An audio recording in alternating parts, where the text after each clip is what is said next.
and then hope that, Okay. okay, there we go. So All right. we have the recording set up, and hopefully there will be a way for me to move it over to Wendy. Great. So, good morning, knitters. It's so nice to see your faces. Okay. Nan, if you are with us in a way to show your face at some point, that would be a lovely thing. I will take a photo, a screenshot later to put in our newsletter. So we have learned with Jolie before. She taught us Versalace, which was amazing. And I have also learned with her Versa cables, which is also very cool. Mhm. And so today, when we last learned with Jolie, she very briefly talked to us about the Italian cast-on, but we didn't take time for her to demonstrate that. So we thought that it would be really good to do some cast-ons and bind-offs, and I'm hoping that those of you who have not yet finished your Cocoa Knits Tony cardigan, that some of these techniques will serve you well in terms of binding off. And so now, take it away, Julie. Well, thank you, Wendy. I'm gonna pop over to my tabletop. And I'm going to mute you all. Okay. Oh no, I should mute you selectively Okay. And because otherwise then, I'll mute Jolie. right. And I'm guessing I should set myself as a spotlight. Yes. Okay. So there we are. Okay. So hopefully everybody has the handout. Um, Wendy sent me a challenge to get through 3 cast-ons and 3 bind-offs in 2 hours. So we will see how we go. We're going to take a break at the top of the next hour for 5 minutes to refresh ourselves. Um, so we will see how this goes. So we're going to start off with Italian cast-on. And I started right off with why would I do this? And because in 1x1 ribbing, double knitting, brioche, it's a, Nancy Marchant talks about this in her brioche books. And the Versalace you've learned from me, this is the cast on if you are doing 1x1 ribbing. So, and I think I have a sample here of it. Yes. So this is right here. This was the Italian cast on. And you see it behaves nicely with the ribbing. And it just sort of magically leaps into existence. It doesn't have a lot of ick to it. I think it's very, there are a lot of other cast-ons that when you do them in ribbing, you get kind of bumps and lumps and you get things that I don't particularly care for. So, and it pairs nicely with one of the bind-offs I'm going to show you. To be fair, I usually do not teach this cast-on virtually because I'm used to teaching it in person, and I walk around the room and I actually stand there and watch what people are doing, because I know from experience there are 2 ways to do this cast-on. And depending on who you are, your hands will run in one way or the other. So we will see how this goes. Since, like I said, this is the first time I'm trying to teach this one virtually. So I'm going to get out, I like to demo it first in 2 colors, which is how you would do it if you were doing double knitting or you were doing the 2-color brioche. And then there are one color versions, but I think it's easier to learn it if you learn it in 2 colors. So I ask you to have some yarn, and I ask you to have a second color that's just going to be a little bit helpful so we can see what we're doing.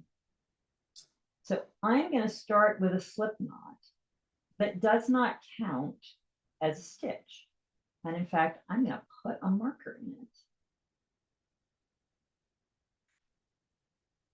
And that marker is to remind me that this is not a stitch. This is simply, I need a way to get yarn onto my needle because I only have 2 hands, not 3. So I'll let everybody do that. So you've got a slip knot and you've got 2 colors. And then I want you to get yourself into the arrangement you're used to for long tail slingshot cast on, right? So a lot of you are used to this, and you would go like that to do a long tail cast on. And you can see from the diagram, it's index finger and thumb. Okay, so hopefully everybody has that. Now, the way to think about this cast on, so you don't have to look it up every time you want to do it, is to remember that you are making pairs. You're making a knit and then you're making a purl. So you're making knit purl pairs, which is why this works so great in ribbing and brioche and double knitting. So I like to start with when we knit, where's the yarn? Is it the front or is it the back? When we knit, the yarn is at the back. So if I'm making knits and purls, I'm going to make knits with my green yarn because the green yarn is at the back. And then that means if we purl with the yarn in the front, I'm going to make purl stitches with my beige yarn, with my brown yarn. So the reason I'm having you learn this in 2 colors is it gives you can see which are the knits and which are the purls. It gives you some color coding to help you understand what you're doing. The other thing to think about is if you can kind of think about your fingers almost as if they're knitting needles. So if I fold this in half, look how that kind of looks like a stitch. It looks like an Eastern facing stitch. So you would work it this way. This way would give you a twist at the bottom. But if you work it this way, it's an Eastern facing stitch. You'd be working it open through the back of the loop. And similarly up here, now this one faces west. But again, if you think of this as a needle and this is a stitch, right, that's a Western facing stitch. You would knit it or you would purl it. So if you can see that, this cast on, which it has a reputation for being tricky, but if you can understand that all you're doing is making knits and purls, this cast on actually becomes really easy to understand and not that difficult to do. A lot of it, once you get the motions, is about adjusting the tension. So here we go. So I'm going to start by, I'm going to think of this as a stitch, and I'm going to knit it. And knitting it involves kind of ducking under that yarn in front, ducking under my purl yarn. And then I'm going to come over here and I'm going to grab that green yarn. I'm going to grab my knit yarn and I'm going to bring it forward through that stitch. And look at what's on my needle. You see the 2 little legs? That looks like a knit stitch. If you are somebody who is used to working continental with the yarn in your left hand, that motion should be really familiar. Now, if you're somebody who's used to knitting English with the yarn in your right hand, that may seem a little strange. But this is that picking motion that continental knitters are used to doing. So I don't see anybody's hair on fire yet. So hopefully everybody got a knit stitch. So now we're going to get the purl stitch. So the purl stitch is going to go this way. And that should look a lot like purling, right? If this is a stitch on the needle, I'm going purlwise into it. And then I need to wrap this. And so we would typically bring it up and over. And then bring it back where it came from. And you can see how that looks like a purl. See, it's got the little purl bump in front of it. And so that's my pair. And what do I do for the rest of the cast on? I just keep repeating that until I have however many pairs of stitches I need. So we'll do this slowly for a bit, and then I'll show you what it looks like at speed. So once again, for the knit stitch, that you can think of it as going in to make the stitch. You can think of it as dropping down in front and coming up in the middle. So there's a couple ways to think about it. Figure out which one makes sense to you and write yourself some notes on your handout about what makes sense. And then we're just gonna kind of grab it. You see how as I put that point down behind it, I can get a hold of it and just gently drag it forward. And you're gonna have to, let up on the tension enough to let this stitch form. If you pull too tight, what happens is you go to drag this forward and like it doesn't want to come. So that's part of the tensioning. You gotta let it form. Give it just enough yarn to give you a stitch.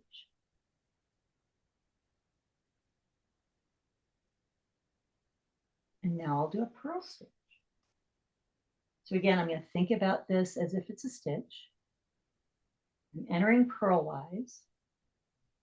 And now I need to get the yarn on my needle so I can pull it back through. And I'm going to reach up with my thumb and drop it down. And you see how that gives me a western facing stitch.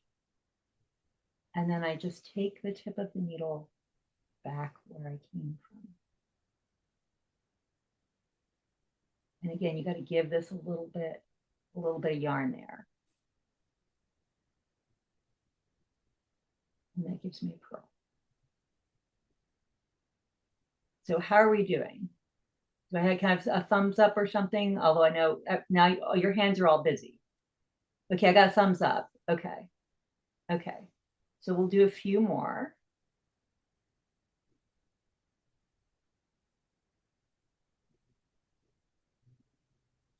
Slow, rotating it up. And then the purl is, you can think of it this way. You can think of it as dropping down behind, swinging all the way forward and getting that stitch, and then going back where you came from. Notice my hands stay pretty, my left hand stays pretty, doesn't move a lot. It's fairly stable. I can move a little bit. And when I pick up speed, I'll do a lot more of this rocking motion. If you find yourself trying to do that, like you're going off in the wrong direction. Like you do not need to change the fundamental anatomy of your wrist in order to do this cast on.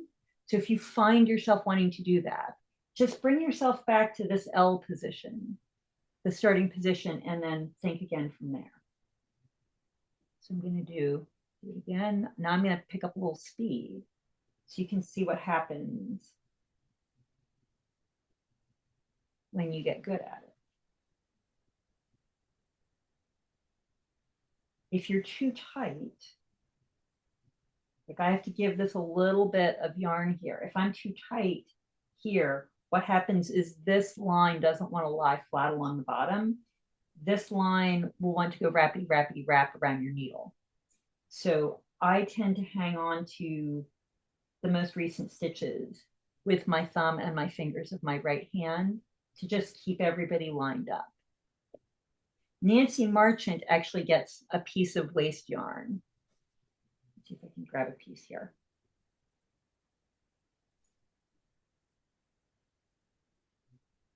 And what she does is she tucks it in between like that.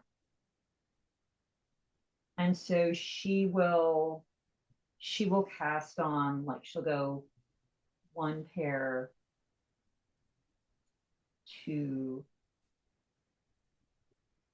3, 4, 5. She'll do something like that. And then she will get a hold of that waste yarn and tuck it. So she knows she just did 5 pairs, 10 stitches. And then she'll do more. So she'll do 1, 2, 3, 4, 5.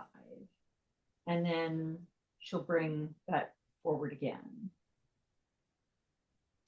And so what she'll end up with is she'll end up with a piece of waste yarn along this edge. And then if this cast on wants to twist around the needle like that, she can just get a hold of it and line it up across the bottom and make it behave. So that's a trick out of Nancy Marchant's brioche book. And I mentioned her brioche book in the bibliography. Although, I mean, if any of you have done brioche, you doubtless already are familiar with it because it's a fantastic book.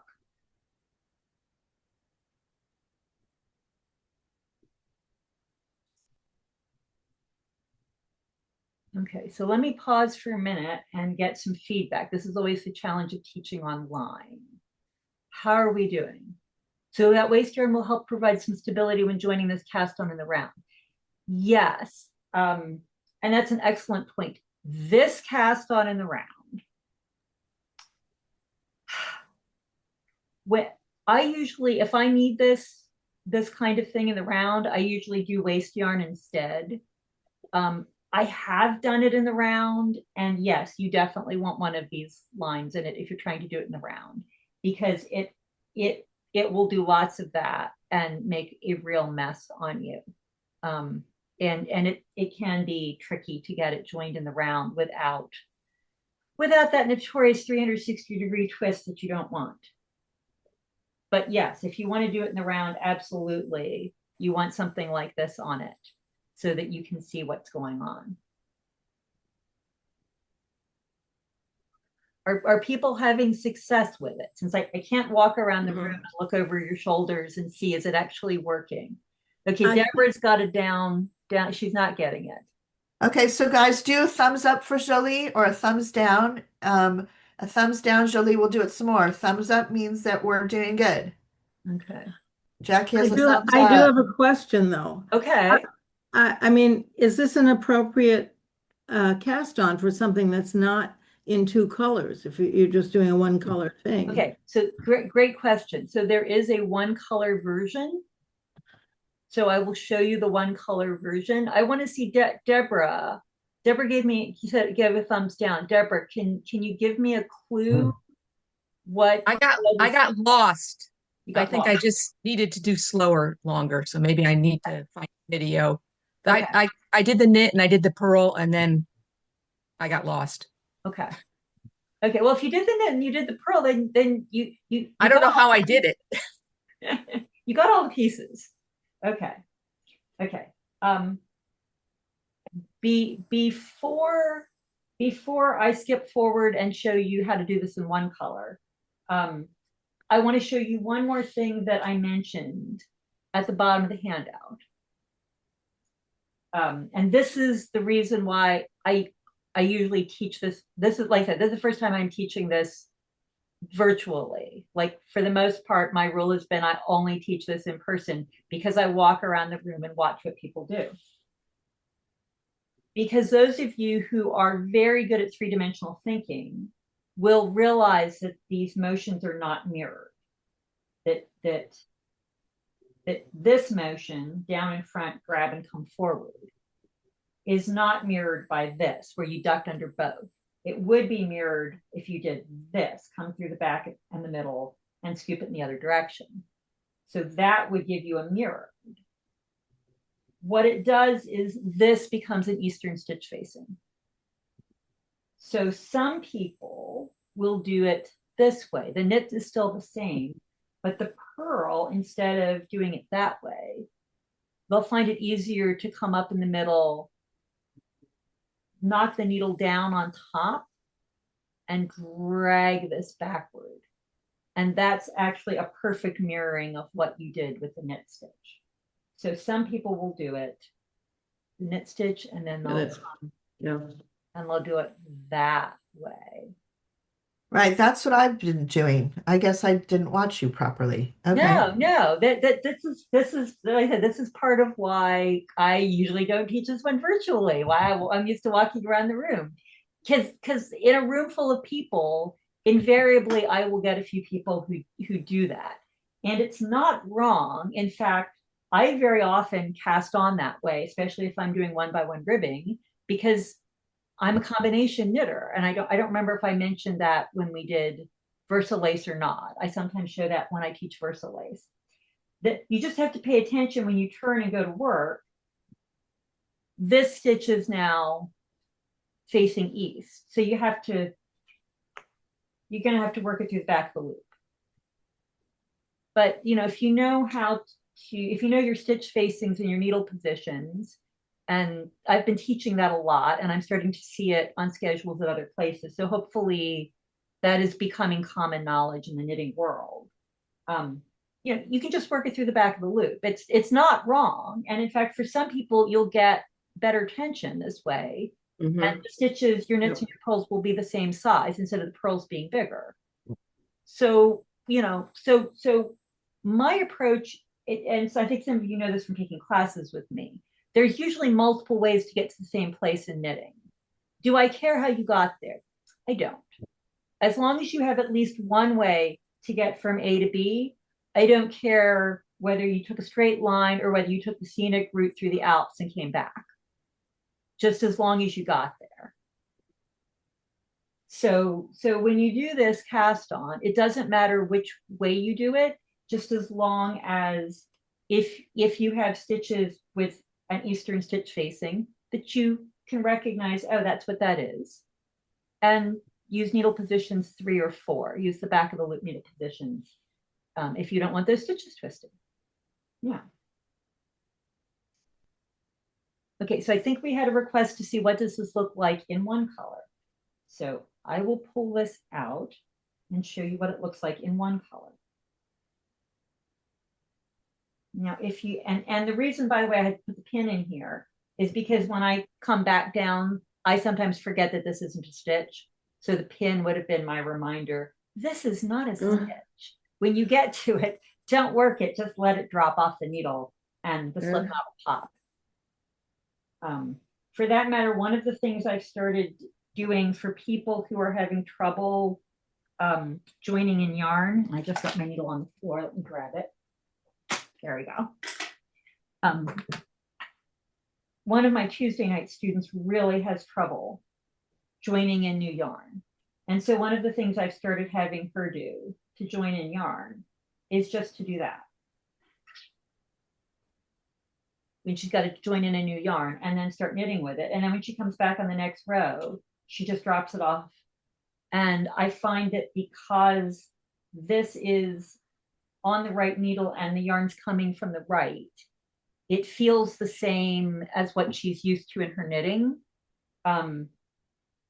I've had a couple students who, whenever they join in yarn, like they get turned around. So a slip knot with a pin to remind you it's not a stitch can be surprisingly helpful.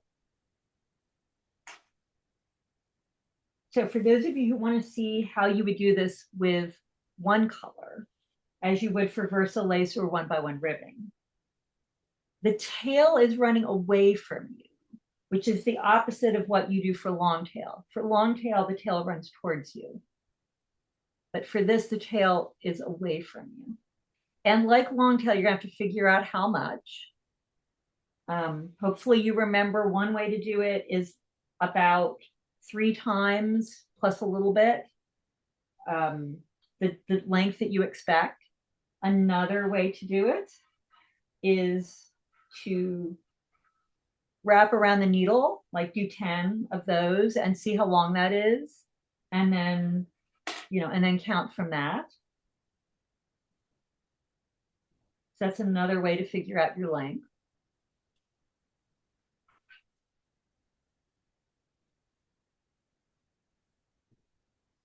So there's a couple ways. So you're going to have to fold it in the middle. I hold it like a bowstring with my finger and my needle like that, and then I will get into the cast on. Some people are better off putting a pin and hanging onto the pin to get themselves started. Can you also make a slip knot and plan that you're going to drop it off? I was just going to say the reason you don't want to do the slip knot is because the slip knot puts extra yarn here. And so if you put the slip knot in and you drop it, what happens is the first few stitches are going to be much bigger than the other stitches. Now you could put a slip knot there and like work it together with something to make it disappear. But yeah, I probably forgo the slip knot because it's in the middle of things. But that's a great question. Yeah. Okay. Okay, and I see in the chat, you can use the single color as a tubular cast-on start. And you've seen the single color described as an invisible cast-on. Yes. Yeah, and there's a bunch of different names for things. So that's one of the other things we run into in knitting is different people call the same thing with different names, or the same name will be applied to different techniques, which leads to much confusion. So Jolie, when you use the pin like that and hold it, you just want to hold it out a little bit, right? Or you would have the same issue you were talking about with a slip knot. Right. So I'll show you what happens here. So I'm going to get my first pair of stitches. So I'm still going to go down in front. You know, it's like I'm knitting a stitch through the back of the loop as a continental knitter. And then I'm purling a stitch. And then once I have my first pair, I let go of the pin and I tighten it up. Or if I did it with my finger, sometimes I'll do it with my finger like a bowstring, and then I'll just pull my finger out. I'll show you what that looks like without a pin. So the advantage of the pin is you get a nice tight start. If I'm using my finger, I'm going to have more yarn that I got to pull the slack out of. But it's still this pretty much the same maneuver. It's down and sort of that, again, that continental knit, if you're used to the yarn in your left hand, and then swooping around and getting that purl stitch. And then, like I have extra yarn there, I pull my finger out, and now I'm gonna tighten it up. And notice when I tightened it, notice this pair is way down the needle. Do not tighten it up way here on the needle tip, right? Because it's gonna go pling right off the end, right? So you want it down here where it can't escape. And you notice I had my fingers on it to prevent it from escaping. And you see, once I've taken the slack out of it, now I can just do the rest of the I can just keep casting on this way. So that's how you would deal with it if you need it in one color.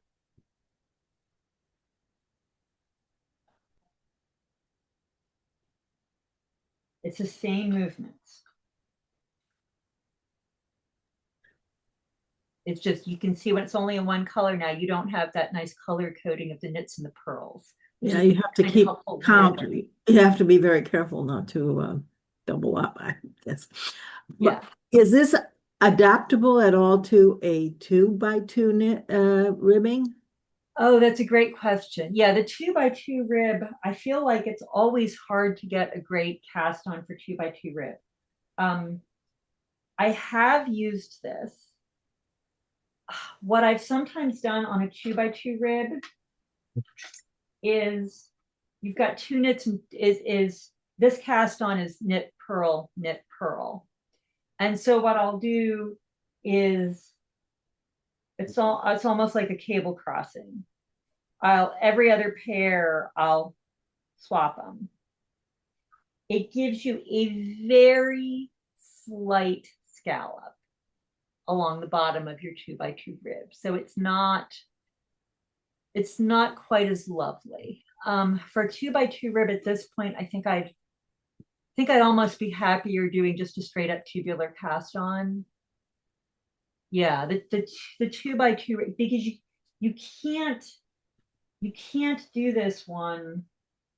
You can't do two knits in a row or two purls in a row. It doesn't work that way. You know, here's a knit. If I do another knit, like you can see that didn't make another knit. That just made a knit that's got twice as much yarn in it. So you can't do that. Yeah, an excellent question. Yeah, the 2x2 rib, we still haven't figured out exactly what the best solution is on a 2x2 rib. you can cheat a little, but it doesn't quite work. Good, great question. Okay, we're half an hour in, so I'm going to go to the next cast on. And the next cast on is Turkish. Are you guys liking this? Do you think you can use it? I say nodding, thumbs up, yay. Okay, Yes. Okay. awesome. Okay. Yes, this is reminiscent of the two-needle magic cast on for the sock toes. Yes, it is. Okay, so one of my favorite little books, the Magic Loop booklet. This is where I got the instructions for the Turkish cast on. I got it out here. So, the downside of Turkish is it can be a little bit loose. So a lot of times you're gonna want to knock down a couple needle sizes to do it. Actually, where's the green go? Green is prettier. Let me find the green. Now, if you're doing it for sock toe, a lot of times that doesn't matter that it wants to be loose if you're using the project size needles, because on a sock toe, a lot of times you're doing like 6 or 8 or 10 stitches. And once you get it set up, you can just go back through and sort of tug that looseness out. If you are doing this over a long distance, you are going to want to check. I find sometimes I'm going all the way down 3 needle sizes if I'm using this to cast on provisionally. So you're going to start with. I'm not understanding why you're going down a size. Is this if you're following a pattern and your ribbing is already in smaller size needle than the body, you're saying go down even lower than that? Well, I find that Turkish I usually use for something like a sock toe rather than a 1x1 rib. So a lot of times you would be doing Turkish. You would be doing Turkish in where's the handout? There it is. You would be using Turkish like in this situation, where you're casting on a few stitches and then going in the round with increases like you would on a toe-up sock. Sometimes you might use Turkish if you're doing like a scarf in 2 directions, where you want to knit in one direction and then the Turkish is basically provisional, and you're going to come back and go in the other direction. Right, and that's what we did with the collar on the cardigan that we started together in June. Okay. That we needed to go in 2 directions, but for some of us it was a rib, and some of us it was just a garter stitch. Okay. Okay. Yeah. So Turkish will work in this circumstance. I find when I do it that my stitches going in the other direction, those provisional stitches, when I come back to pick them up, they're like crazy big and loose. They're like 3 needle sizes bigger than my project size. Now, if you're doing it over 8 or 10 stitches, right, that's not a problem, because, what am I going to do? I'm going to get out my tapestry needle, and I'm going to tug on them and just work that excess out. So it's not going to be awful. I mean, it's not ideal, but it's not awful. But if you're doing something big where you've got like 50 stitches or something, swatch and see what you get. You might be surprised. Your Turkish cast-on might be tight, and so you might be very close to gauge, or your Turkish cast-on you might be surprised how many needle sizes you need to go down to make those provisional stitches match the rest of your fabric. Right, and when we did this for the cardigan, those of us who did this ribbed Turkish cast-on, the stitches they don't meet exactly. They're off half a stitch at the back of the neck. Right, exactly. They're going to be off half a stitch, and you cannot get around that. That is just the nature of the beast. And that's the nature of the beast, whether you use Turkish cast-on to go in the other direction, or whether you did a crochet chain and then you pulled it out, or whether you did a waste yarn tab and then picked up off of that. Like, there's lots of ways to do it. Yes, it is always going to be off by half a stitch. That, like, it's a law of physics, you can't get around it. But on the other hand, when it's on the back of your neck, most people are not going to see it. Unless you are up to no good and one of Putin's assassins is coming after you, nobody's going to be looking at the back of your neck.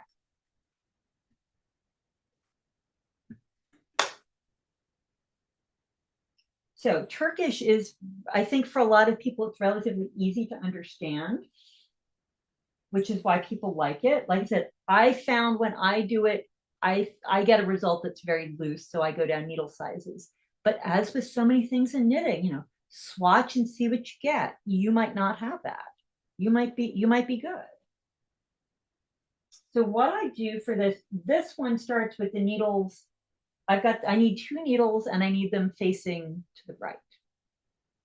So I have the needles in my left hand and they're pointing to the right. And I'm going to put the tail in my left hand.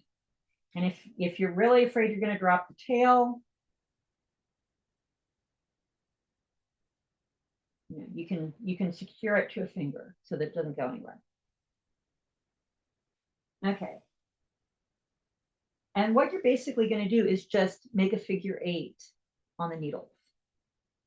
So it's going to be, okay, let me make sure I got the directions straight here. So you come up in the center and over the top, and then you come up in the center and over the bottom. And you keep doing that. So up in the center and sort of a yarn over on the top, and then up in the center and sort of a yarn over but on the bottom. If you're looking at it edge on, you're just making figure 8s on your needle.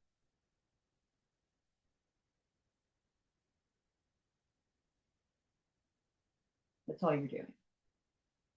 You just make however many figure 8s you need. And then if you're going to work in the round, you slip this out. And the stitches on the first needle will be facing east. So you're going to work them through the back of the loop.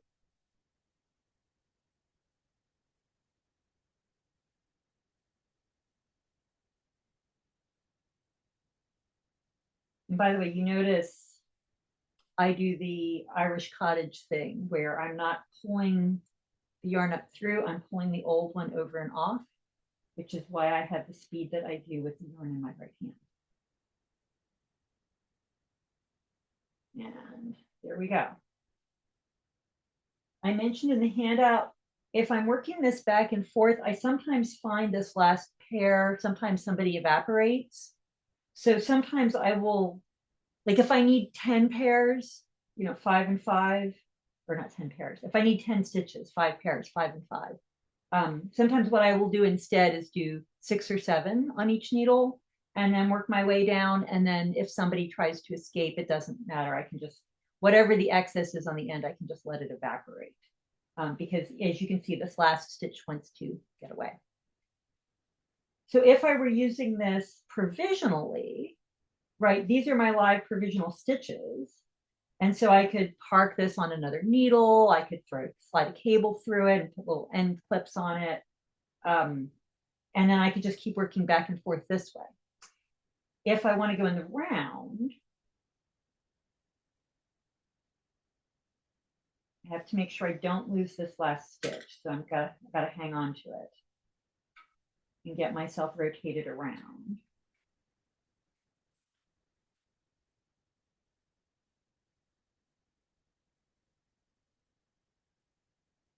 Actually, okay, and one of these, actually this 1, 2, 3, 4, 5, this, okay, that is not a stitch right there. Okay, that one's not a stitch. Okay, but I need to make sure these cross. Right, so I want to do that so that when this one comes up, it's going to be locked in. So that turn is a little tricky. As you saw, I had to kind of hang on to things to make sure they didn't escape. But once I've done this stitch, I am now golden, because now this is locked in, it can't go anywhere, and I can just work my way down.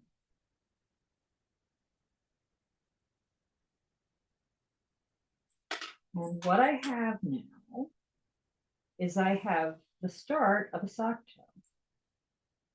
I have a row down the middle, and I have 5 stitches going that way, and I have 5 going that way. And I could start doing my increases and building outward from that. So this one didn't turn out too badly. I got pretty close on the gauge. But if I determined that this was loose, I could pause here and tug on these center stitches and pull that excess out. Just work it out. And notice too, my start of round is here. This is the halfway point. So my tail is opposite my start of round.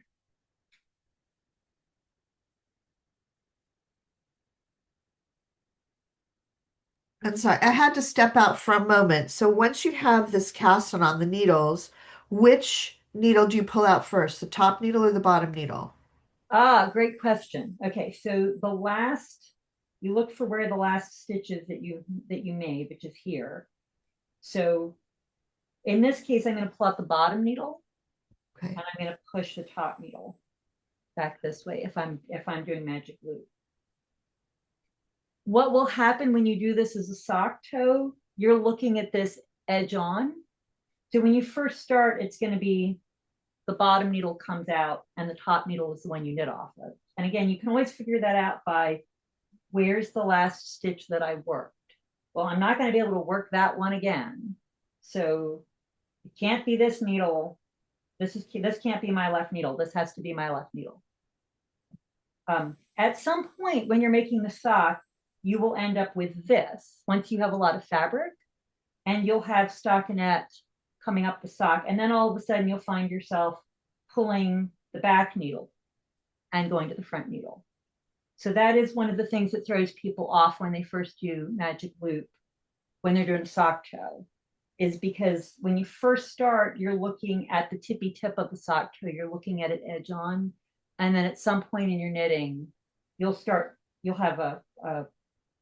have more of a sock, you'll have like a column, and then you'll be looking at it this way, and it'll change which needle you need to tug on. So excellent question, Wendy. Yes, that's a common thing. Okay. Okay, and we see in the comments, yes, learned it as a figure 8. Yes. Okay. Okay, somebody else saying that the cast-on always has some looseness, but the start is fiddly. Yeah. Okay. The first toe first row does not have a purl bump in back.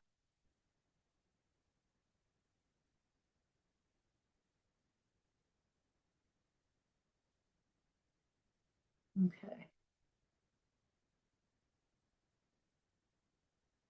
Yeah, I mean, yeah, one of the things I did is, you'll notice, to get it in the round, I didn't flip it. I made sure, I will sometimes say in directions, rotate something like a clock.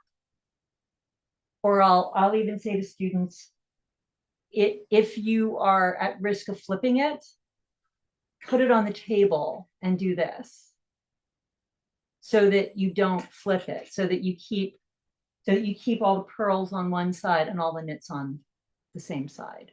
Because yes, that's another way this can go wrong, is you can get it flipped over, and all of a sudden you realize you have knits and purls on you've mixed them. You have a mixed group.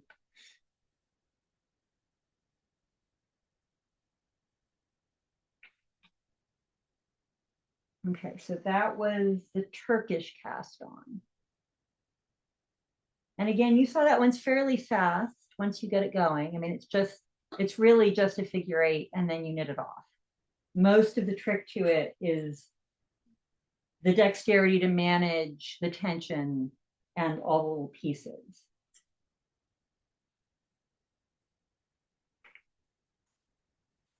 Okay, so then we will move over to Judy's Magic. And Judy's Magic and Italian Cast-on they're siblings. They are almost the same cast-on. It's just that Italian, you want everybody on one needle.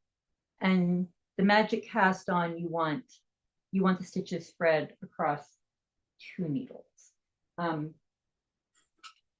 Judy's Magic is basically the stitches are going like this. They're going in both directions. And Italian is the stitches are like this. There's a fold line in them. So you're going to see that the hand positions are similar and the motions are similar. So if you can get it's like learning Latin because you want to learn other languages that are related to Latin. Like if you can get one of them, you should be able to pick up the other one. Okay, and I said this one tends not to be loose, so you can use the same needle as project. So I will go back to a bigger needle.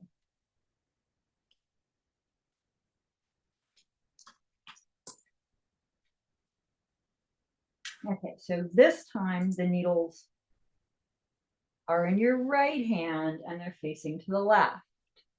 So that's the opposite of what we just did.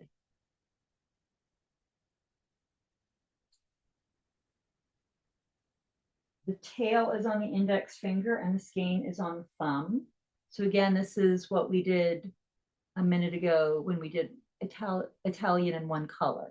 The tail is running away from you, which is the opposite of what you're used to if you're doing long tail. So it's the opposite setup. And again, this is one of those where you have to figure out how long a tail do I need. What I usually remind people of when I teach this cast-on is I remind them that a yarn over goes this way. And it does the same thing on the bottom. It goes this way. And see how that gives you Western facing loops. The right leg is in front, the left leg is in back. Same thing here. Up at the bottom, down at the back, up and down, up and down. If you look at it edge on, it's going counterclockwise.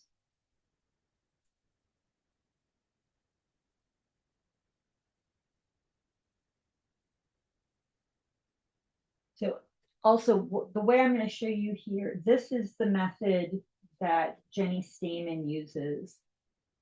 Because if you're trying to do a sock toe in the round, you want to do the bottom stitch and then the top stitch. And the reason you want to do that is if you do top, bottom, when you rotate the needles to work this stitch to get into the round, if you do top, bottom, the last stitch you made is on the bottom. And so when you rotate and you need to get in the round, you need to work the bottom stitch, which is the stitch you just made. So you can work this cast on top, bottom, or bottom, top. If you're going back and forth, it matters less.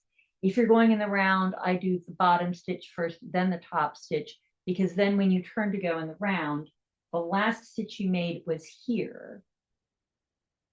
The next to last stitch, the penultimate stitch, is here. And so you can bring yarn from there to create a stitch. So that's the logic of why would you cast on bottom, top? Because it seems counterintuitive. That's why. Very similar to Italian in one color. I'm going to use the bowstring for a second and get a pair cast on. So the other thing that I think confuses people on this cast on is they tend to think the top yarn should make stitches on the top and the bottom yarn should make stitches on the bottom. And that is perfectly logical and wrong. Right? So I think that's part of what confuses people, right? And makes it hard to remember. So it's not what you think it is. Because if you do this, what happens is you end up with two separate things. Nothing is interacting. There's no connection. So if you remember it that way, oh, I have to cross over or I have no connection, then that helps you remember the top yarn makes stitches on the bottom needle. The bottom yarn makes stitches on the top needle. So here we go. So I'm hanging onto the yarn for a minute. So I got the yarn and the needles clenched in my right hand. And the top yarn, and it's just a yarn over. Right, comes below the needle and then up and over the top and down. Like it's just, I just made a yarn over. That's all I did. And then now I'm going to use the bottom yarn to make a yarn over on the top needle. So I'm going to bring it over here. It comes up in between the needles. And then it's just a yarn over. It's just a yarn over. And now I'm going to pull my finger out. And I can snug this up. So now I have yarn on the needles. There are people who remember which ways this twists if you want to start with the pair. I don't like memorizing things because if I memorize them, I mean, sometimes I can remember them and sometimes I can't. And so that's part of why I start this way is I do not have to memorize how to get this started. The method of getting it started is using all the same motions that I use for the rest of the cast-on. So I'm very consistent. So now I just do more of the same. I'm going to use the top yarn to put a yarn over on the bottom. And I'm going to use the bottom yarn to put a yarn over on the top. Right, so yarn over on the bottom. Yarn over on the top. And you can see I'm going to move my left hand a bit. There's going to be a rocking motion. And I'm going to move my right hand. This is sort of a swinging motion. It's not a flipping motion. It's a swinging. There's a bottom stitch. Moving the needles. There's a top stitch. And you see I could do it as moving my left hand to put the yarn over on there, or I could do it using my right hand to kind of scoop that up. Whichever one makes sense. And then again, I can rotate. And then similarly, I can use my thumb to throw the yarn over that way, or I can use my right hand to kind of drop the needles down, one on each side of that yarn, and then kind of scoop it forward to get it. So either sets of motions will work. And you just keep doing yarn overs until you have what you need. And once again, it's a rocking motion. If you find you're trying to do this, you've fallen off the wagon. So get yourself back in your start position and reconfigure. Notice again, I'm also making the stitches way down here on my needles. I'm not doing them up at the tip where they might slip away. I've got them down here and I'm using my right hand to keep stitches from migrating off the ends of the needle and getting into trouble. And then when I'm ready to go into the round, similar to what I just had to do with the Turkish, I'm going to have to grab a hold of things. I'm not flipping. I'm just rotating.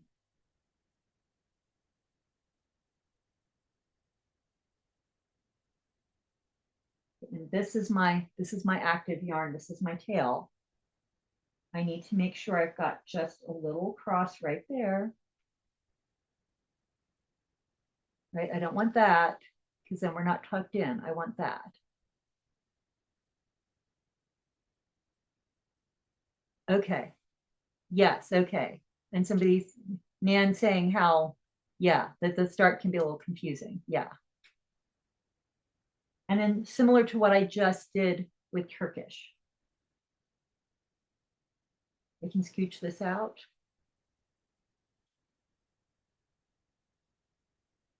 And then I can work down the needles.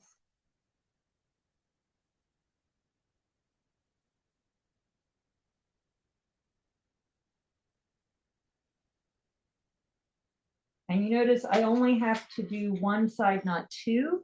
When I did Turkish, I had to do both sides. here I only needed to do one because I started off with 2 rows of stitches. So now I have 3 rows of stitches. I have a row on each needle and I have a row down the center. And once again, like Turkish, my tail is at the halfway point if I'm working in the round. And just like Turkish, if I wanted to use this, I'll redo it real quickly. If I wanted to use it as a provisional instead,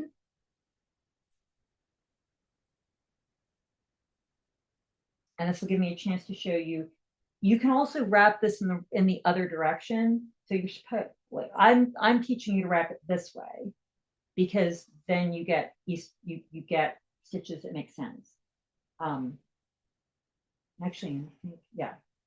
But if you wrap it the other way, it also works.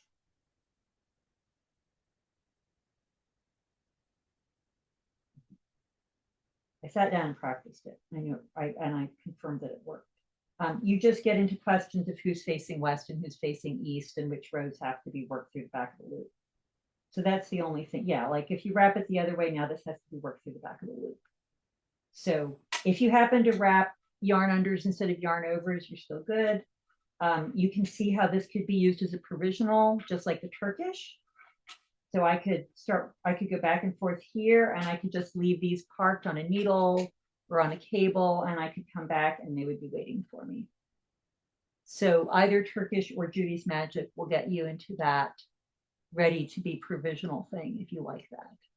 And because you do this in the middle, I mean, you could even be very clever. Like if this is something where you were talking about being in the middle of a button band, of a band that's going to go in both directions, instead of using a tiny tail, like you could wind off a pile of yarn and you could do this in the middle and then, you know, have half the skein to go in one direction and half the skein to go in the other direction.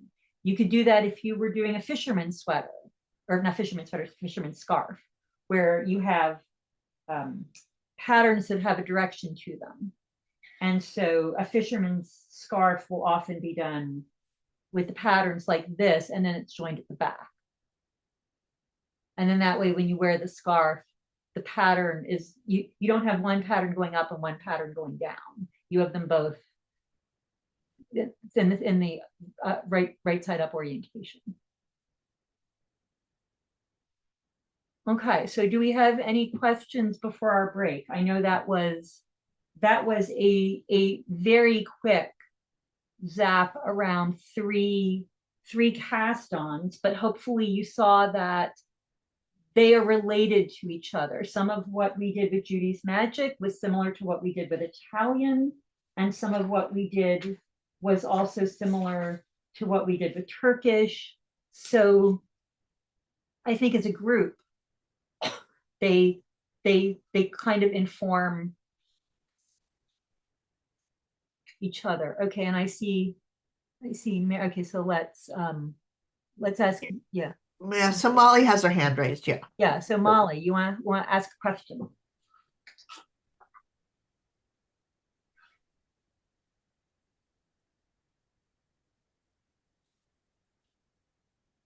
Well, I have a quick question. I missed what was the bowstring? Okay, when I was getting started. Thank you. So yeah, so what I sometimes call the bowstring is when you're getting started.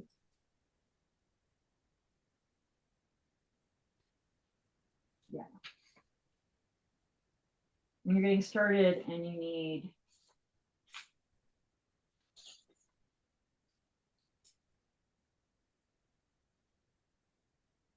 it. There we go. Is I will sometimes hold yarn. I've got this position and then I'm pulling with one finger, like a bowstring, like I'm in the Hunger Games, right? And so I've got tension there. And then once I get started, now I can pop my finger out of my bowstring and snug up. So yeah, that's what I mean by sort of bowstring position. Yeah, rather than just that to start with, I have this. Okay, thank you. Perfect sense. Okay. Okay, so then Molly's question. Yeah, I'm sorry, I wasn't unmuted before. No worries. Once I learned how to do the Judy's Magic Cast-On, I never did the Turkish Cast-On, and I'm wondering if there's any instance when the Turkish would be preferable, other than when you're already in the middle of the garment and you don't have a second strand to work with. Ooh, that's a great question. Yeah, because both Turkish and Judy's, they essentially do the same thing, don't they? So yeah, that's a great question. When would you want to choose one over the other? And wow, my suspicion is when I was putting the handout together and I realized basically they do the same thing. I just put them both on this page. That's a great question. I'm not sure. I think this may be knitter's preference. I think it may come down to which one do you like best? Which one do you feel most comfortable doing? With that caveat that I said I find Turkish to be a little loose for me. But yeah, I think they're mostly interchangeable. I can't think off the top of my head. Can anybody else think of the top of their head a situation where one of them would be obviously superior to the other? They do allow you to go in two directions. But I think what we found when we did the Turkish cast-on in June is that it was a little bit loose. And so our teacher had suggested that we could also do Judy's Magic Cast-on, which would be a little tighter. Yeah. Yeah. So that, I guess the other advantage of the Turkish is you don't have to have a tail. Right. So if you were doing something really wide where you had a lot of stitches, then maybe you would rather do Turkish and just swatch enough that you can figure out how many needle sizes do I need to drop down in order to get a cast on where the gauge of what I've cast on matches the gauge of what the rest of the project is going to be. So that might be an advantage to do Turkish. Thank you. Yeah, good question. You guys are asking excellent questions. You're making me think on a Saturday. Okay, it's time for us to take a 5-minute break, everybody. So we'll be back in 5. Go do your thing for 5 minutes. Okay, and I'm going to pause the recording. Okay, so we're back from our break, and now we're going to bind off instead of casting on. So this is where I had you make swatches because we needed something to bind off. So the first one we're going to do is the grafted tubular. And I gave you the bonus if you wanted to cast on with tubular. So basically, or wait a minute, no, this is the hem. Wait a minute, I got the wrong thing. Bad me. Tubular, let me find it. The tubular matches the Italian. There we go. Okay, this is the one I made 3 different swatches. There we go. And yes, okay. Because there are different ways of doing this. Okay. So all of these are swatches that I did one color Italian. And then I did varying amounts of tubular. So I've used one color Italian to get started. And then you'll see in the handout, there are multiple options depending on how deep or shallow a tube you want, or essentially a no tube option. This method, grafted, you are basically doing Kitchener grafting. Yes, that's what it is. You're Kitchener grafting. So, let's see, where did I put my double pin needles? Okay. I remember I brought them into the room. There they are. Okay. So this is an example that has a very deep tube. It's almost like a hem, except it didn't go up and fold over. It was worked back and forth, and the bind off is grafted right along the top. This one is a shallow one. I didn't work any of the knit one, slip one rows. I didn't work any of those, so it's very shallow, and it's grafted. And then this is, I think, the one I was going to demo, and I did it on a 7. So let's pull that out. Okay. So the way this one works, and this is the one that I use the most often, is you're going to do one row that's a knit one, slip one, purlwise with yarn in front, and then you're going to graft it.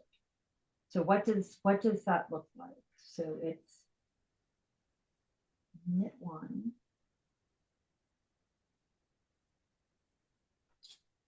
and then I'm going to bring the yarn to the front and slip one, purlwise. Right, so I'm entering as if to purl, but I don't purl. I take the yarn to the back. In some ways, there's a knit, and then yarn forward. It looks like I'm about to purl, right? Like I do pretty much everything I would do to purl, except I don't wrap the yarn. I brought the yarn to the front. I inserted my needle purlwise. Oh, with the needle size we use for the swatch. Yes, yes, the needle size we use for the swatch. Yes, yes, yes.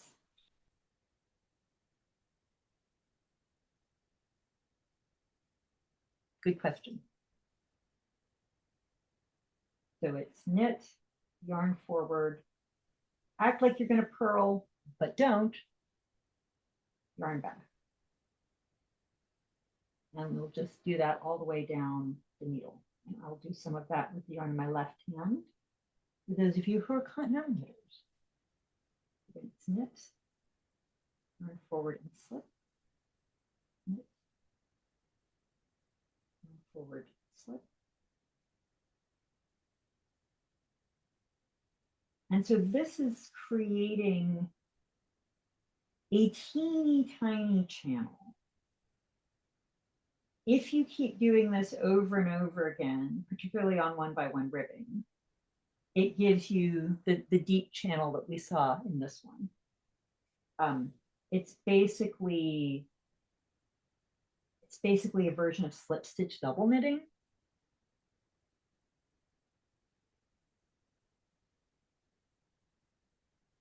So it's one of those knitting curiosities. Okay, so if I wanted to do more of this, I could just keep repeating this until it's however high I want it to be. And that's what I did here.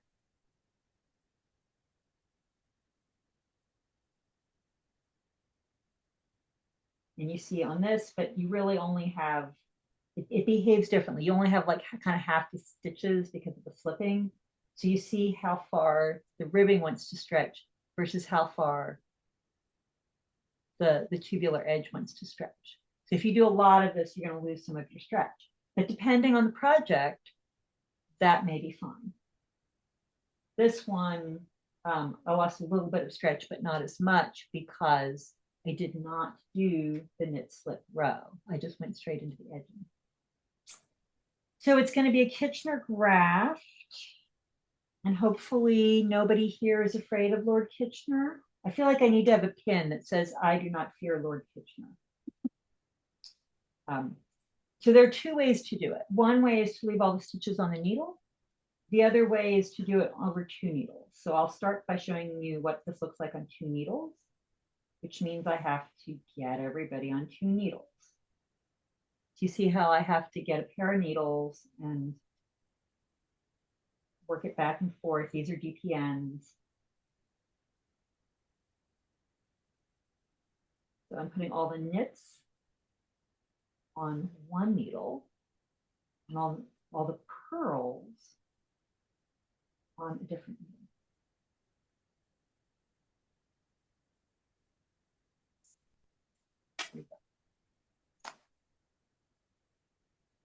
And let's see,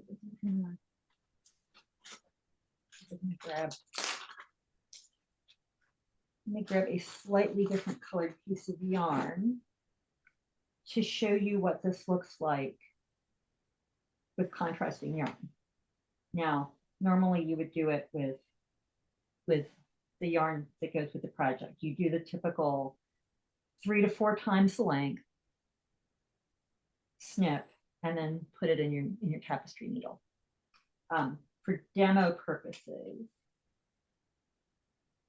I'm going to show it to you with a contrasting color, just so you can see more clearly what's going on here. And I gave you 2 pages of explanation on how Kitchener stitch works. It's not difficult, but I think Kitchener is sort of like the old visual trick where, like, is it a duck or is it a rabbit? Like, I think it's one of those, is that some people will see it one way and some people will see it another way.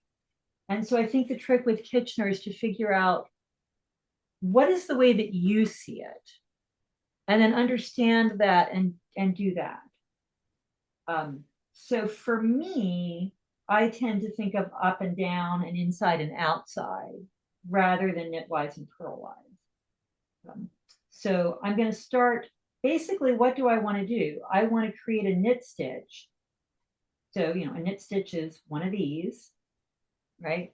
That would be a knit stitch, a little loop with 2 legs. So I want to create a knit stitch that's going to come up out of this stitch here, this knit stitch. And I want it to connect to 2 stitches on this side of the needle. One of those stitches is invisible and doesn't exist. So I'm going to have to deal with that.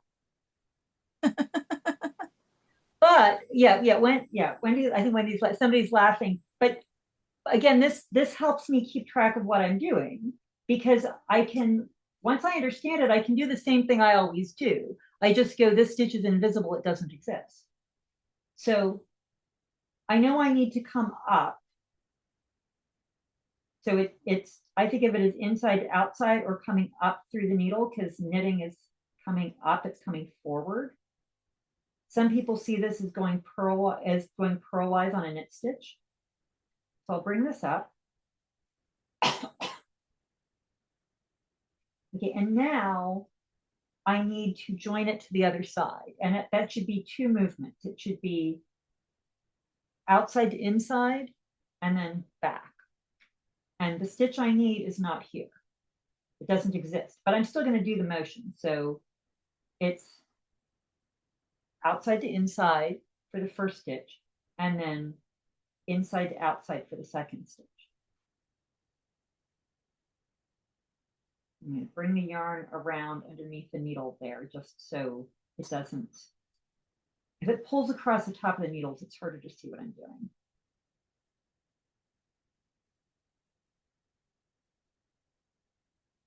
Okay, so now I'm started. So now I need to come back over here, and I think of it as down and up, because if you've ever looked at the stitches from the inside, excuse me, when you've done a Kitchener graft, you get like a little row of, well, you can see it, a little row of purl bumps, right? If you have any fabric where you've knit something in a multicolored yarn where you can see the individual rows, from the purl bump side, you'll see, you know, little dashed lines, little dashed bumps. So that's what you're essentially doing. You're making little rows of dashes on the inside.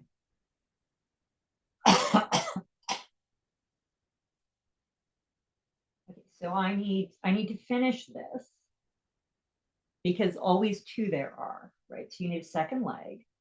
So I'll go, this could be knitwise, or it could be outside to inside, or it could be down. Like all of those descriptive terms describe the same thing.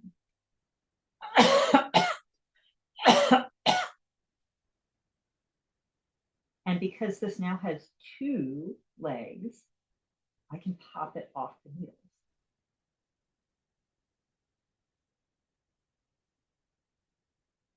It's a little, that first one's a little weird, but there it is. Got two legs.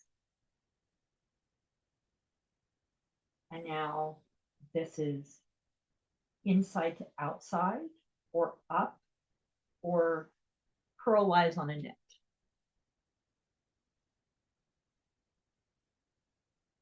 And so this will be the first half of the knit stitch that I make here.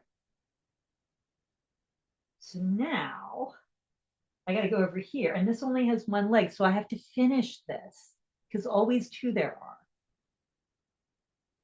So again, some people will see this as outside to inside. Some people will see this as up. Some people will see this as this is purlwise on a purl.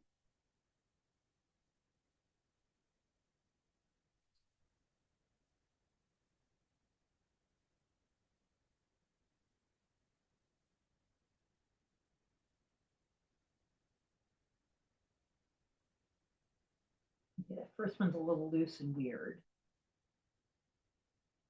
And then I need to go to the second one. So you might think of this as knitwise on a purl. You might think of this as inside to outside. You might think of this as up or down. You might think of it down, really down or away. There's multiple ways to think about what that action is. So really the trick to Kitchener is being able to see it and being able to figure out what's the set of words that make sense in your brain about what you're doing. But I want you to notice once it's established, there are always two motions, right? I come over here. For me, it's a down and an up is the way I think about it. And then I come over here, and it's, in this case, it's up and down, or from the outside to the inside, from the inside to the outside.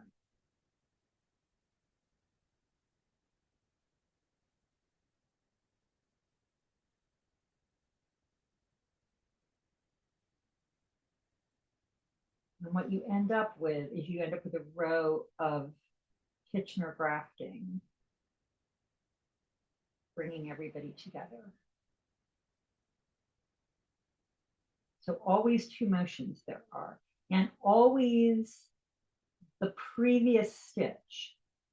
So every stitch is going to get treatment twice, right? I did something here, I went over here, I come back, I still have to do something on this stitch again. I do something on this stitch once, this new stitch, I do something on it once, so it's the new stitch. I do stuff over here, and there's always two motions. Always two there are. And then I come back over here. Now this isn't the new stitch, this is now the old stitch, and I still have old stitch, and then I have new stitch.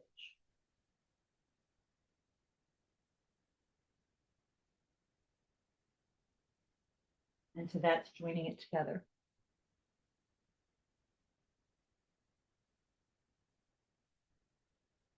Now the other thing I could show you, let's see if I can do this, is show you what this looks like if I don't put it on two needles.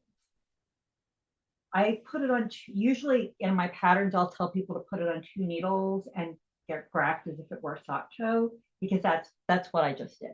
Like you can look that up in any of your books on how to do grafting, any of your sock books that tell you how to graft a sock toe, any of the videos online that show you how to graft a sock toe. You can do it that way. And I think for most people, that's the easier way of doing it because that's how they usually do Kitchener grafting. If you don't want to separate it, you can do it on one needle. I think I left myself a note that I like to turn the stitches. So one of the things I discovered is I think it's easier if the knits are Western and the purls are Eastern. So I will slip things on a double pointed needle.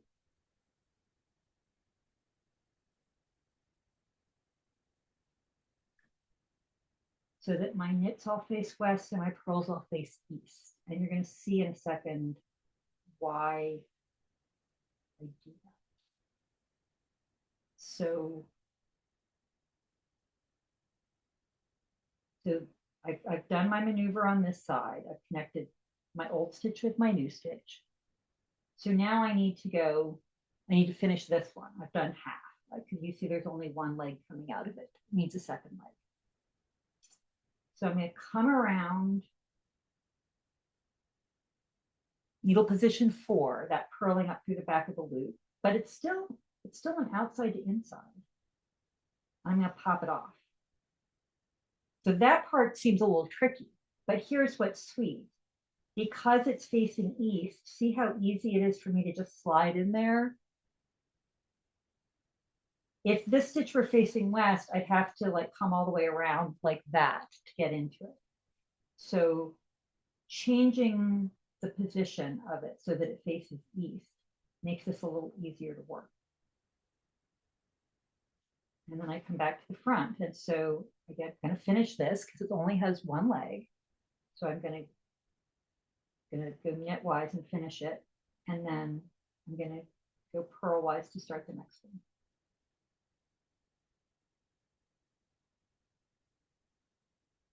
And then I'm back here.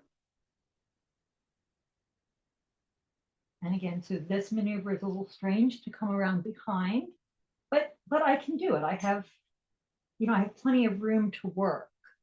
I don't have stitches in the way. I can just come around and pop it off even. And then so it's a slightly weird position, but this is much easier. Otherwise, if you have it this way, I'll show you what happens. If everybody's facing west, what happens is this is what's on your needle, and you have to go this way to get into it. So you have to, some people will do it in 2 moves. They'll come all the way up and then like that. I just don't like it as much. And then you come over here. And even then, it's not my favorite. They both work, but I find it's a little easier for me to do it with the purl stitches turned.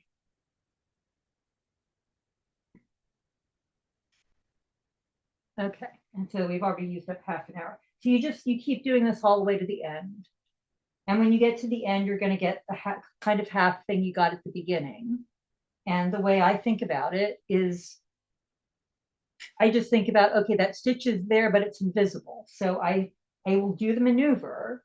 So when I get to the end, I'm like, okay, I'm going to finish this off. And but that's an invisible stitch. Okay, but it's invisible. I worked it. And then I come back in the front and do what I need to do. And I find that logically, that helps me basically do the same thing all the way down and keeps me consistent. So I know that's like, that was a crazy fast explanation of Kitchener. Like we could spend a whole 2 or 3 hours just on Kitchener. But that is what the tubular is. So that's what this is. And I gave you a bunch of different ways to think about it.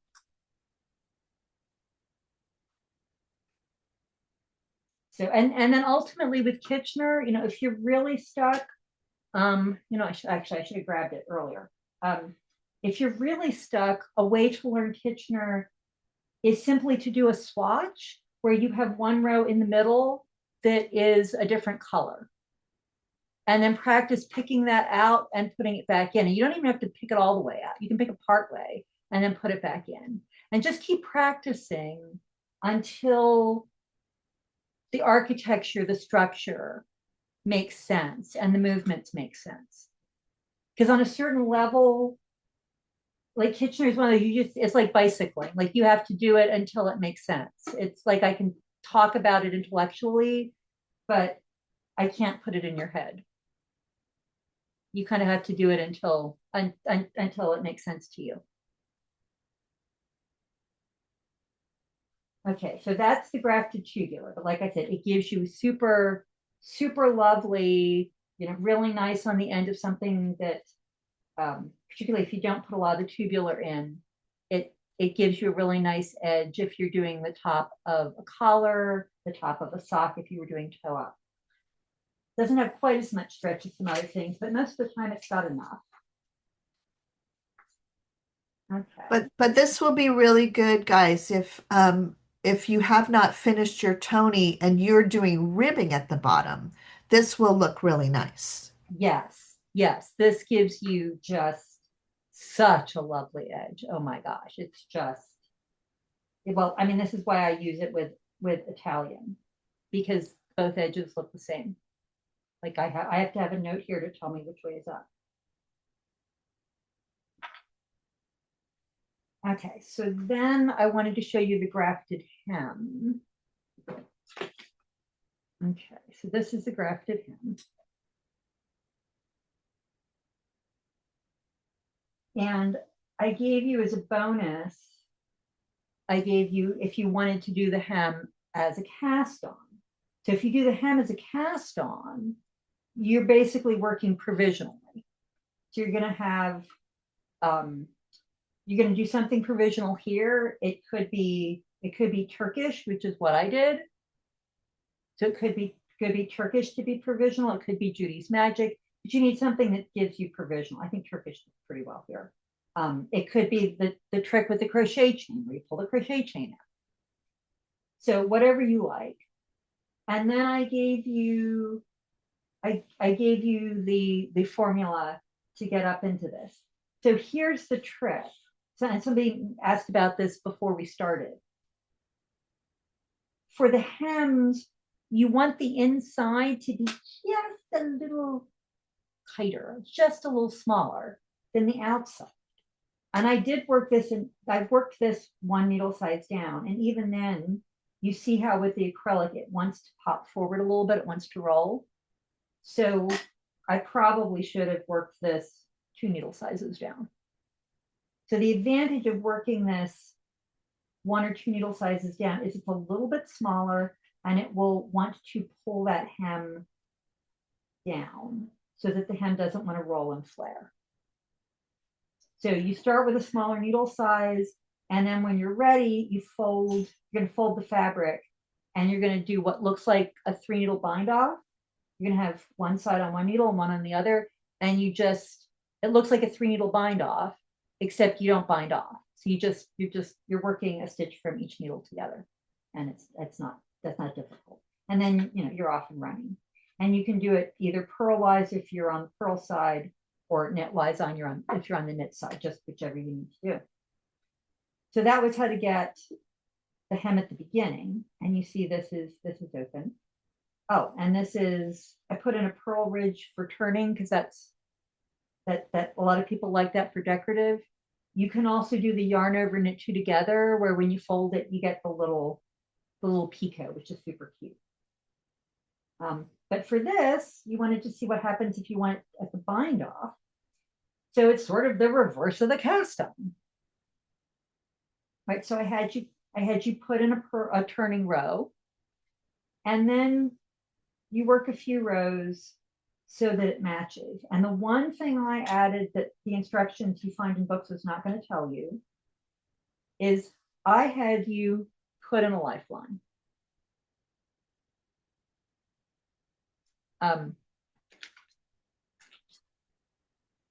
Size 10 crochet cotton. Like you can get it at all the big box stores. I have it in 3 nice, obnoxious colors so that I always have contrast. And it is super useful. I'm doing a class for South Carolina Knitting in January, where like I'm just showing people the way you can mark things with these strings that make things easier. Because you get it all, you get it all set up, you follow the instructions, you do your stockinette, you do your purl turn, you do a couple more stockinette, you're gonna fold it, and now you need to graft it. And can you see if you do not have some kind of a guideline? Can you see when you go to graft this, you're going to fall into the, oh my gosh, where am I going? Right? You're going to be going like, I can't tell where I'm going or what I'm doing. By having this line in here, I can see where I'm going. So I know when I fold this together,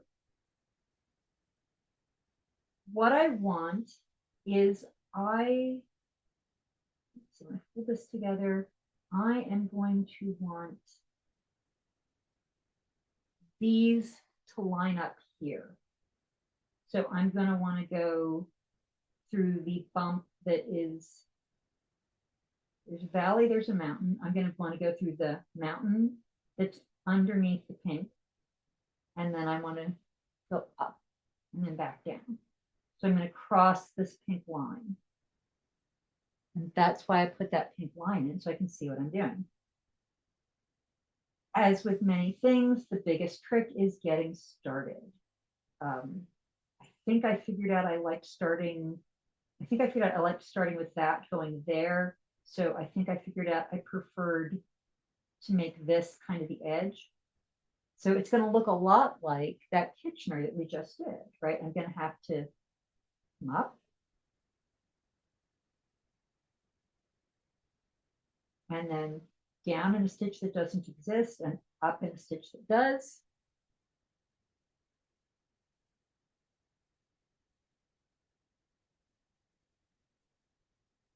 And then always two there are. So I'm going to get the second part. And then I'll give you a look at what this looks like. And you see how I've got a little stitch right there. There's a stitch. And the stitch is sort of sewing it down. So I'm just going to do a whole bunch more of this. So I'm going to come up, or you can think of it as purlwise, if purlwise makes sense to you. I like to think of it as up and down. I like to think of it more like sewing rather than knitting, because it really is more like sewing.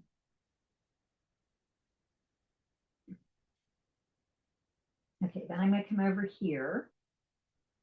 And I already said where I wanted to go. So actually, I think I misspoke earlier. I don't know that I want to go all the way here. I think I just want to grab these two. So, but I'm copying this stitch that goes through the pink. So I want, I want right here. So I'm going to go up here. And then down here, because I'm copying this. It's almost like duplicate stitch.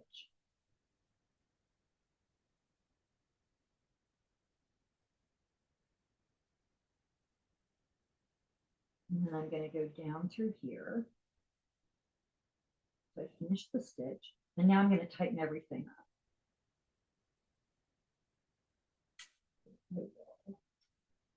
So that gently, and so this gently. And I can kind of seat that so it matches, and then I can finish tugging on that.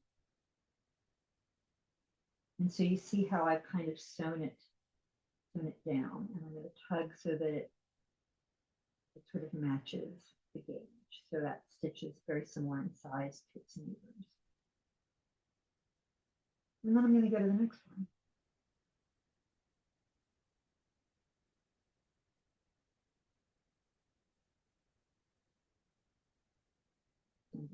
Up.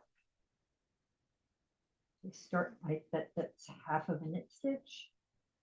And then I come over here, and again, that pink line So these guys are going to share. You see how these share this loop? This one and this one shares this loop. So this is the one I just did. And it's going to share with the new one. I'm going to come up here and it's just above the pink line.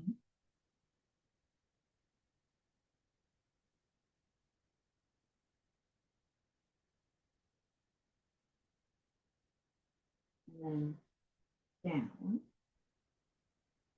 Again, it's a duplicate stitch. I'm duplicating this top half.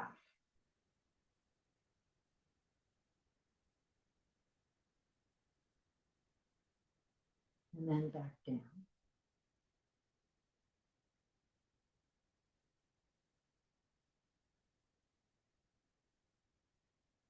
Again, when I get to the end, I'm going to pause and tighten that up. Click on it, make it match. So it's not super fast, but I'm gonna keep doing that. I'm gonna do that all the way down. This one, because I started with where it's off by half, I don't have to deal with any of that at the end. So this one will match up right there at the end. And then when you're done, you pull the string out. And you'll have something that looks almost identical to what you started with. So do we have any questions about how that works? Slow and fiddly, but I think it's worth the effort.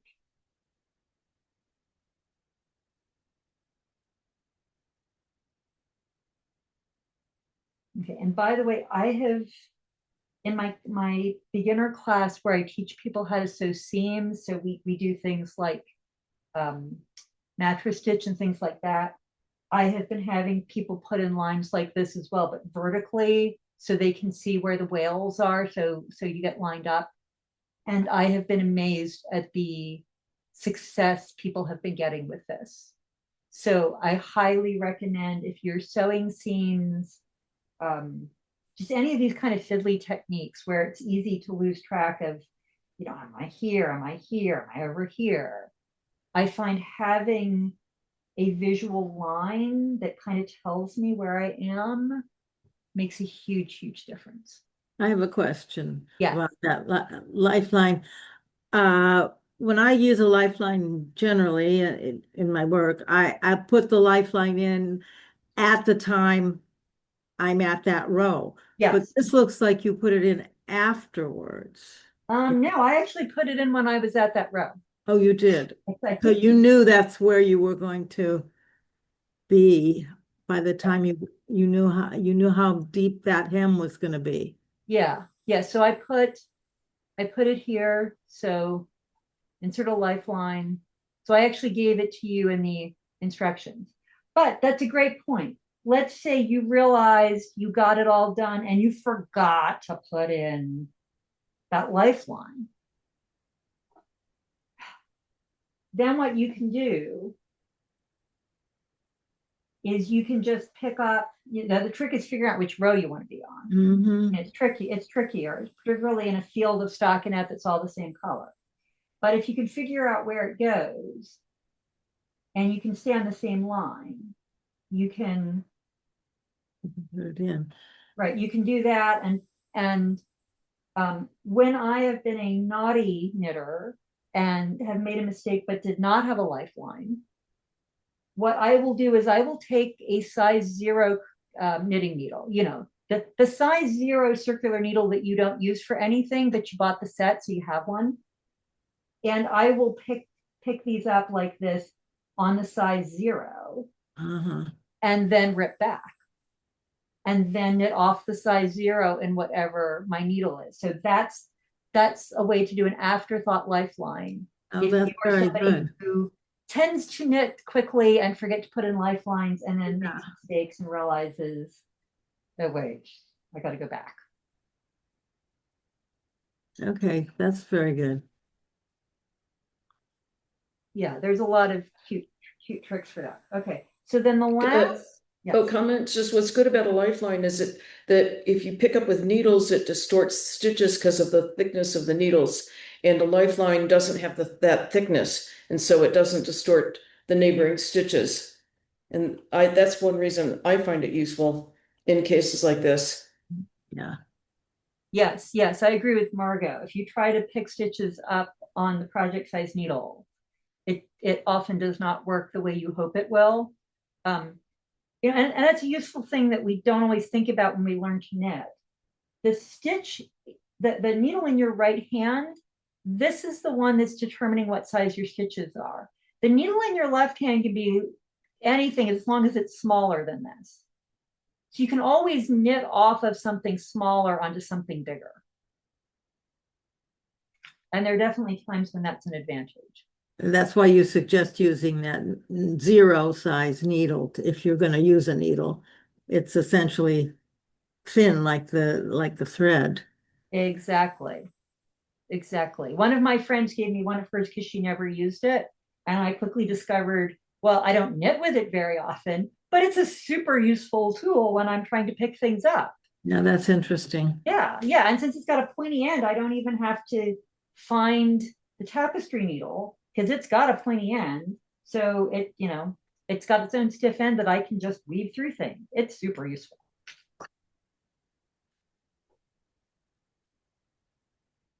Okay, so then I think the last thing we have is Jeny's Surprisingly Stretchy. And for that, I asked you to do 2x2 rib. Oh, yeah. And like the question about what cast on. For this, I went and looked up German twisted. Actually, one of my Tuesday night students had a project recently in German twisted. So I was like, well, let me practice a little German twisted because we had to look it up. So I had used German twisted here, which is, it's actually, German twisted was not bad on 2x2 rib. Like that was, I was like, okay, that's acceptable. So Jeny's Surprisingly Stretchy is just like it says, it is very stretchy. She does have a matching cast on.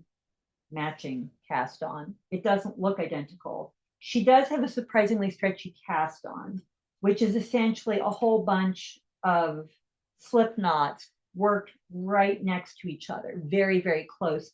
And it gives you the bumpy slip knots across the bottom that almost looks like pearl bumps.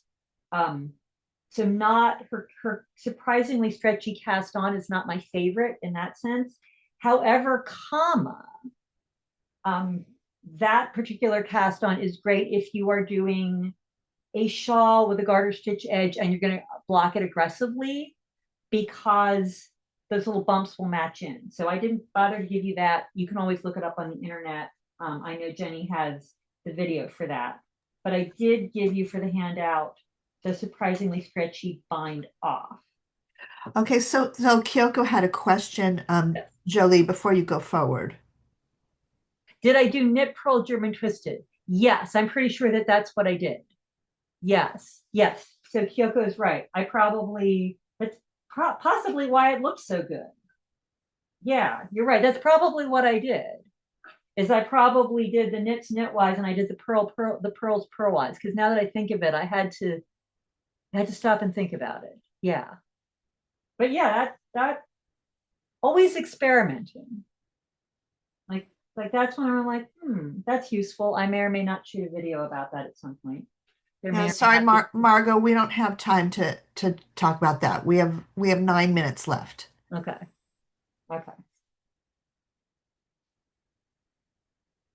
Okay, so Jeny's Surprisingly Stretchy. So the trick with this is, again, you're dealing with those left and right facing. And in this case, you're doing yarn overs or yarn unders, or you can call it a reverse yarn over. It's a yarn over, but it has the Eastern stitch facing. And so I think that's what confuses people when they're learning this is again, we're all familiar with, how to do a yarn over, but doing the yarn under seems odd. And you do the yarn under with the knit. which again, I think is counterintuitive. I think most people would say, oh, you do the regular thing with the knit. And I think people tend to think of knit as the default and purl as the not default. So it's kind of weird. You feel like it's a mismatch. So it's counterintuitive. But basically what she's doing, and there are other methods I've seen where people throw yarn overs in between things in order to get more yarn in the cast off, in the bind off. Basically, the rule is if you want the bind off to be stretchy, get more yarn into it. If you have less yarn, it doesn't move. So the way Jeny does it is to do this crazy thing. So you look at what the next stitch is, and in this case, it's a knit. So I'm going to do a yarn under, which means I came to the front. Yarn under. Yeah, I got to get an Eastern face. Yeah, there's an Eastern face. Okay. So the first one's a little weird. And then I knit. And then I've got 2 stitches. So I pull one over the other. Okay, and then I repeat. So yarn under, you go from the back and down in the front. Then I knit. And I put the yarn over or the yarn under. She called it collaring. So you kind of you make a little think of it as a scarf or a cowl. You make a cowl and then you put the cowl on the stitch. And then once you have 2 stitches that each have a little cowl, then you bind off as normal. Let's do that without dropping. There we go. So now, okay, that one's a purl. So that's going to be yarn over. And I'm going to have to come to the front in order to purl it. So that was going quite a ways around the needle to get to it. And then again, I put the little collar, put the little cowl up over the head and onto the stitch. So now we've got our nice warm muffler. We're all warm and happy. And we've got 2 stitches. So you bind off one over the other.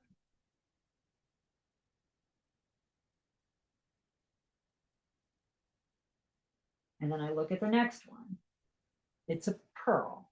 So I'm going to do a yarn over. And then I have to bring the yarn to the front so I can purl. And purl it. Cowl on it. Oh, look, I have 2 stitches. I can bind off one over the other. So now I'm back to the knit. Okay, so I gotta, it's not a yarn over, it's a yarn under. It's this way.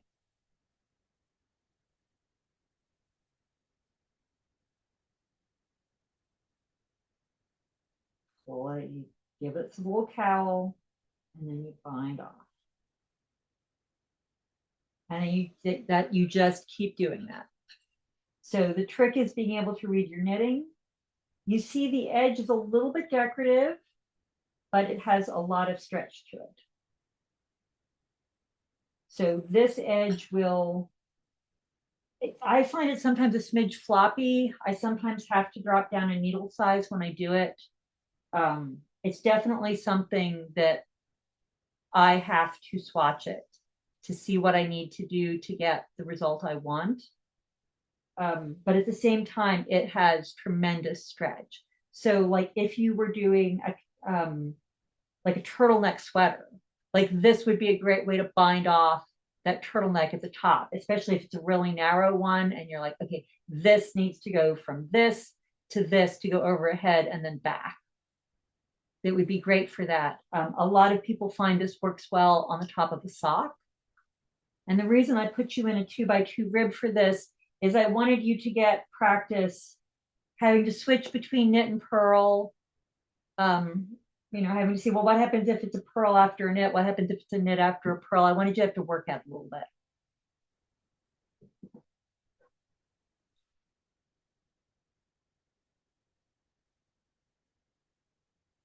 Okay.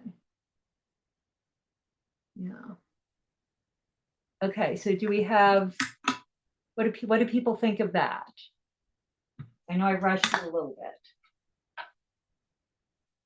Wendy's giving me a thumb up. So yeah, just, a reminder, yarn over looks like that. Western stitch facing, yarn under looks like this. And it gives you an Eastern stitch facing. Oh, and something to be aware of if you are a crocheter, if you are by Craft Jewel, crocheters do the opposite. So when crochet tells you to yarn over, let me see, can I find a crochet hook? When a crocheter tells you to yarn over, they want you to do that.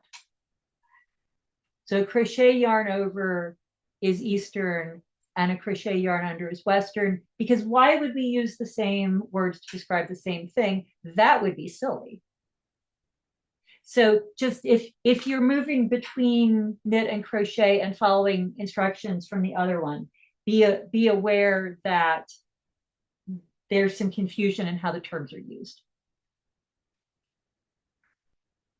Beautiful. Okay, I'm going to ask everybody to unmute themselves, and we're going to give Jolie a round of applause, and then don't leave because I'm going to put us in gallery view and I'm going to take a screenshot picture. Okay, let me remove spotlight. There we go. All right, so everybody, let's give Jolie a big hand. Yay. Thank you, Jolie. That was Yes, awesome. thank you. Okay. Awesome. Okay, and I believe my email is on the handouts. I usually put it there. All So right, if you have any questions, you are always welcome to come find me. Like, I pay to have the Zoom account in fact, it's about to renew again because it renews in September, and I don't use it that much. So do not be afraid to pester me. It makes me feel like I'm not wasting money if I'm using it for something. Okay, good. So let's have everybody smile. I'm going to take a screenshot of all of us. And here we go. 1, 2, 3. All right. I'm going to do one more because I have hidden myself and I'm not there. Show self view. Okay, I'm going to do one more. Hang on one second. Whoops, no, whoops, it's not in full screen anymore. It's sorry. All right, here we're going to go. One more photo. Ah! Oh Maybe my we should just God. go with our work and hide behind it. No. I want to get a full screen, and then I'm going to see if it'll do this. There we go. All right. On 3, let's smile. 1, 2, 3. Beautiful. Okay. We All are right. Thank you good. so much for the workshop, and thank you, Wendy, for all your working of making this happen. Oh, Yeah. thanks. And it's so good to Yes, see you, thank you, Kyoko. Wendy. We hope we see you again in Yeah. person soon. Yes. Yes.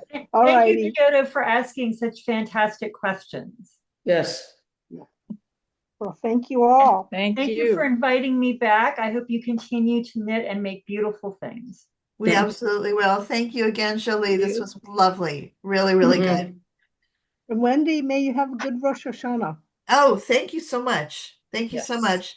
Happy New Year to everybody. It should be a good and sweet year for us all.